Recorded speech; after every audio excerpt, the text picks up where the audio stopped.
If I had my way, everything would be so nice. This world would be like Paris. No, it would be a paradise. No one would ever have to say, I'm gonna get my wish someday. All one would have to do is say, this is my order, if you may. Welcome to another episode of The School Without Walls. I'm Anthony Hobbs, host and founder of this educational program. We've changed our format a little bit. For the first few minutes, I will dispense information that I think would be good for the community, especially the community that I've targeted, which is the African American community, the African American family. However, first, I'm going to give you some Bible trivia that was developed by my pastor, the Reverend Alvin Smith. Who committed the first murder? Was it Adam, Cain, Lot, or Jacob? I'll give you a few minutes to think about that. And I'll go to another question. Who was Boaz's wife? Was it Sarah, Rebecca, Ruth, or Hannah? Third and final question. What animal did God provide for a sacrifice in place of Abraham's son, Isaac? Was it a lamb? Was it a ram, goat, or was it a toad? All right, if the first question, who committed the first murder? If you said Cain, you were correct. That's found in Genesis 4:8. Who was Boaz's wife? If you said Ruth, you were correct. That's Ruth 4:9 through 10. What animal did God provide for a sacrifice in place of Abraham's son Isaac? You said a ram. That's correct. Genesis 22:13. Now, I'm going to talk a little bit about some problems that we're facing in the black family throughout the nation. According to Mr. Philip Jackson, founder and director of the Black Star Project, he raises the question, will globalization destroy the black family? And he has some data here that he says that America is now getting out of the black people's business.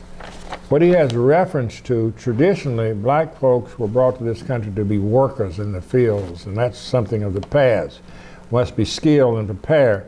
47% of black men are not working in Detroit. 56% of black men are not working in Buffalo, New York. 55% of black men are not working in Milwaukee. 54% of black men are not working in Cleveland. 52% of black men are not working in Chicago. This is a trend in every major city and even in the rural communities of America.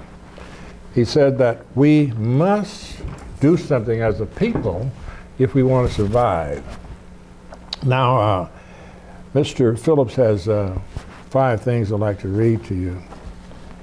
He said, if black America is to survive, these are 5 things that you must do. Number 1 is rebuild the black community. And that's what I've been stressing for decades. We've got to do something about that. We cannot wait on others to do that. The government will not do that. And it's predicated mainly on all people of character, but our pastors, the churches, that's about the only thing we have now where we have control over. Number 2, provide black boys with strong, positive black men as mentors and role models. 3, control the negative peer culture and this electronic media that mold men into being positive or negative. I believe that was 3. Number 4, understand that for the rest of our existence, black people will live in the STEM, in the STEM world. That's a world of science, technology, engineering, mathematics. If we are to survive, it will be because we understand and master the STEM technologies. Final number 5, control our economy. Control our economic fate by mastering and the principles of entrepreneurship, business, management, finance, and etc. So these are things that I wish every person of character would keep in mind, because it's up to us. I'm going to conclude with a story that it's a metaphor. The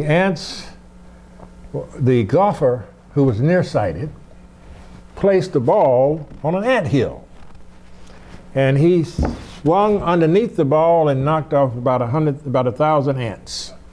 Then the nearsighted man again placed the ball there, and ant said, "We need to have a meeting." He said, "Have you noticed that man, it's underneath the ball and he's killing us? If we are going to survive, let us get on the ball." So we need to get on the ball as a people if we intend to survive. We cannot continue to hope and pray that somebody else will do this for us. Again, thank you for listening. And now to my guests. Professor, glad to have you here with us. Glad to be here, Dr. Hobbs. I believe this is the first segment. Is it not, Randy? Have I done it? Okay, we got 1 second. What we're going to do when we come back, I want you to talk about that theme song you did for us.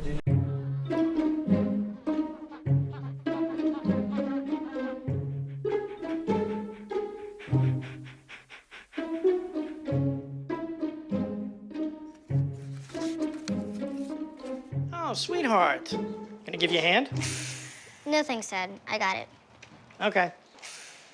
I'm gonna go fix the lamp in your room. You don't have to be perfect to be a perfect parent. There are thousands of children in foster care who will take you just as you are. Right now, famine, war, and drought are killing a child every 6 minutes in the Horn of Africa. They can't share their story, but you can. Even the smallest and simplest investments can save lives. But do more than donate. Forward the facts to everyone you know. Forward from our site. Forward onto your family, friends, and social network. We are the relief.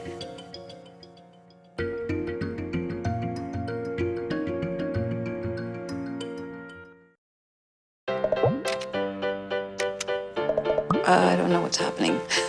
Start a new chat. What did I do? Okay. Wow. That is so weird. Hey! Hi! Oh my gosh. Hi! God, I don't even know what to say right now. I'm so nervous. Gia, you're so big. Come closer to the camera. Wait, now you're in my face.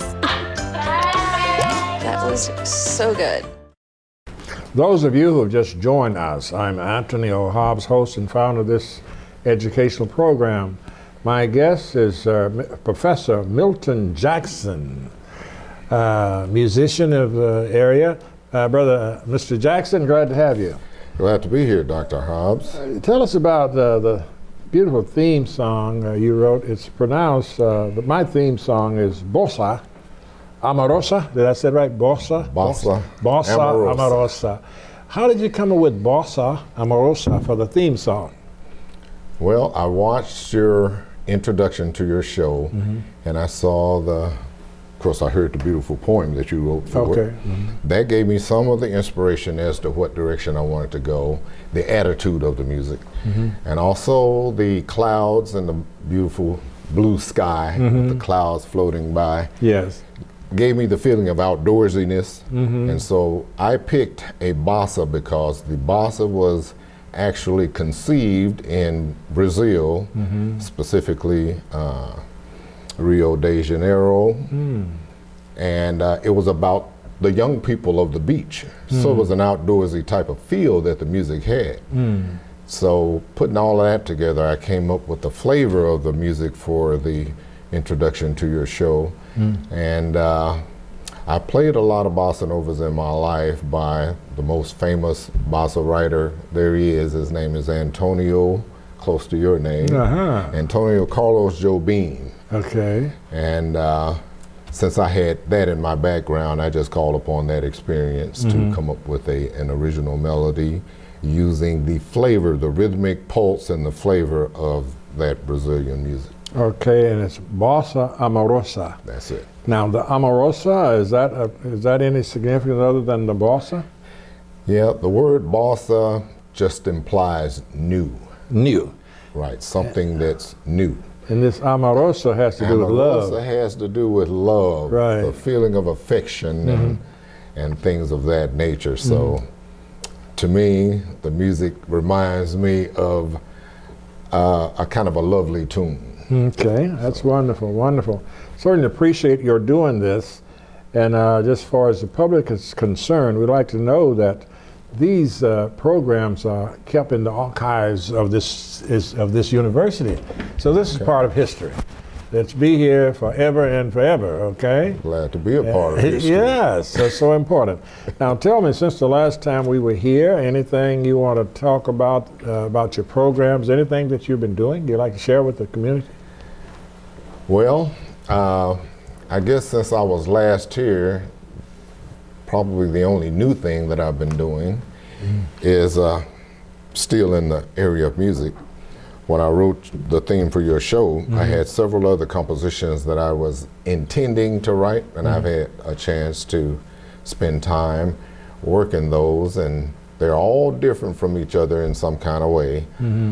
So I have a goal of trying to have about 12 to 15 original compositions by the end of this summer. I see. And I'm at like 11. You have done 11?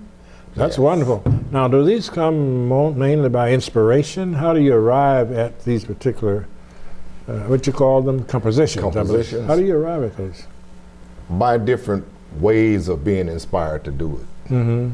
One of the compositions I wrote had to do with recent illness that I went through. And I've been fortunate in my life to not have been sick much. But just this year, I had some pretty serious This past school term or this school term? This school term. I see. Were you out of employment, or did you just? Well, I had to have a stent put in my heart, and I was only out for a short period of time, and I was back to work. A lot of people don't even know it because I was back so soon. Oh, yeah, it happened right. during the Thanksgiving holidays. But I wrote a tune after that called Through It All. Through it all. And what inspired me to do that was having been through that experience. And so a lot of people think it sounds quite churchy, and it probably is. At least spiritual, isn't it? Right, right. Because I made it through it all, and I'm back here, and you know, I was back here so fast, most people didn't even know I went through that. But that's one of the inspirations. Is that all instrumental, or do you have a lyrics? That one is instrumental, but it could easily be made into a vocal if I decide to write words to it, or have somebody who's more of a lyricist to write words to it. A lot of times there's a collaboration between the music writer and a lyricist. A lyricist is a person who is very literary, and they're very good with words, and they tend, like people who write poems well, like yourself, they tend to be better able to write lyrics to songs than maybe the guy who wrote the music. So I got you. Okay. I've been an instrumentalist most of my life. I sing very little. So I don't know if I'll tackle that task or let somebody else do that. I see. Well, I can understand that. Well, look, we're going to need to stop on that because I want to meet Dr. Melissa Davis. Dr. Melissa Davis for the final segment, okay? Okay. Nice to have you, and I'm glad you brought over. Appreciate you having me, Dr. Okay. Hobbs.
So, same time next week? Well, of course. Put away a few bucks, feel like $1 million. For free tips to help you save, go to Feed the Pig. Hey. Ready to go? Yeah, but the fire's not out. Close enough. Close enough? If it's too hot to touch, it's too hot to leave. I mean, the next thing you know, you've torched our whole neighborhood. Which is why we're not going anywhere? Exactly. 9 out of 10 wildfires are caused by humans. Only you can prevent wildfires.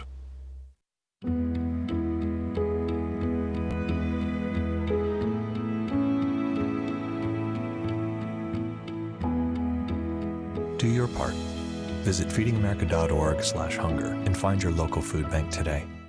Those of you who have just joined us, I'm Anthony O. Hobbs, host and founder of this educational program called The School Without Walls. My guest is Dr. Melissa Davis, professor here at the University of Arkansas.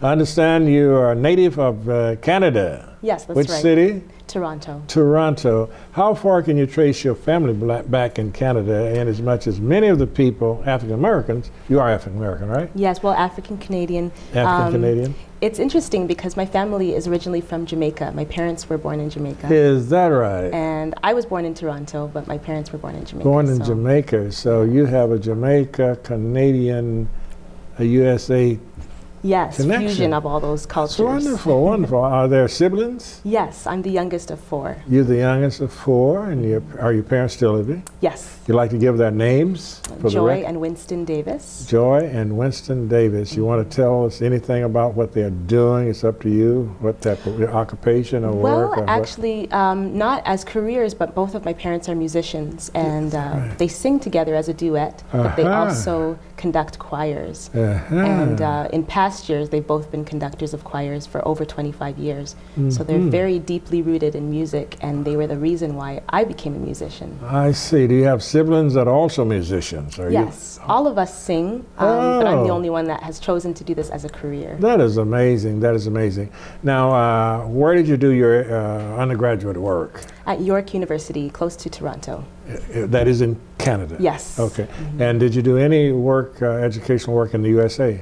I did. I did my master's and my doctorate at the University of Illinois. Okay. So just completing my doctorate. I just completed my doctorate now. So. Okay. Now, that doctorate is in music, but what aspect of music? Vocal performance and literature. Vocal performance. So that implies to me that you sing. That's right. How about that? What is your style of singing? Well, traditionally, I have sung as a child. I grew up singing gospel music and also grew to have an appreciation for classical music and also jazz. So I guess a fusion of my styles right now can be classified as classical, gospel. I guess that would be the best category, but I sing in both styles. Do you have any records? Have you made any records or have any ambition to doing so? Yes, I would love to do solo recording. Right now I'm on various CDs of other artists, and also with my past gospel choir, I was a soloist on that CD. And also a professional ensemble that I was a part of in Toronto. I'm a soloist, featured soloist on that CD. But I haven't had my own solo recording project yet, so I'm looking forward to that. I see, okay. Well, we're certainly proud to have you here with us at the university. Thank now, you. how many classes do you teach? Well, right now I teach two lecture type classes, and then I have 9 private voice students. And I also am the assistant conductor of the Vesper Choir. Oh, I see. You keep fairly busy, huh? It's busy. I failed to ask you this. Are you married? No. You're single? Yes. Okay. So you're available? Yes. That's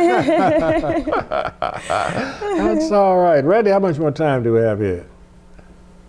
Okay. Now, tell us a little bit about your growing up in Canada. You were born in Canada. Yes, and I tell did us grow about your growing up in Canada, since it's, I'm sure there's it's quite similar to the USA, but being a foreign country, you just started with, you were young and... Yes, I think it's very interesting because of my Jamaican background from my parents. Growing up as a child that was born in Canada but had a Jamaican background, we had a different perspective being Canadian. Canadian to me means just a fusion of different cultures because the country is very populated with cultures from all over the world. Quite diverse, and right? Very diverse, and I think that's one of the staples of the country, and the thing that makes us so proud to be Canadian is the fusion of cultures coming together in one nation, but really sharing in each other's experience. So as a child, I really grew to appreciate other cultures and appreciate my own Jamaican culture in addition to Canadian culture as a Black Canadian. But I, developed as a young child a love for music, and I used that as my outlet to express myself, and have always sung. And my siblings always say, "Oh, you're always singing, you're always singing." And sometimes people would tell me to be quiet because I always want to sing. But now it has become my career, and I have really developed a love for it because of my family's support and their encouragement in music. All of us are musicians, so we love that bond and that way of expressing ourselves. So I think my childhood was very rooted in music. I just always looked for choirs and ensembles that I could join to really be able to express myself, and I'm still doing that today. I'm conducting choirs now, so I'm on the other end of it, not so much in choirs, but now as a director. And so it's really been an amazing journey of just community, getting to know different cultures, appreciating different cultural music as well. So I've already really incorporated different styles of music within my own style, and I have a love for Jamaican folk music, which I've written my dissertation on Jamaican folk music. So it's been a very interesting journey for me, and all the types of music that I can enjoy. I assume you visited Jamaica, have you? Yes, many times over the years. Many times over the years, I see. You have relatives there, I assume? Yes, a lot of aunts and uncles, How cousins. about that? Now, is Harry Belafonte from Jamaica? Yes, okay. He's Jamaican, and he popularized that I like song, that calypso singing. Yes. Have you ever done any of that? Calypso, or do you? Not particularly. I have an appreciation for it, and I've listened to it over the years. And my dad had records and of that music, but I have never sung in that style. Now, what do you have the knowledge of the history of calypso? What is it? Is it related to our blues in the USA? Give me some type of relationship.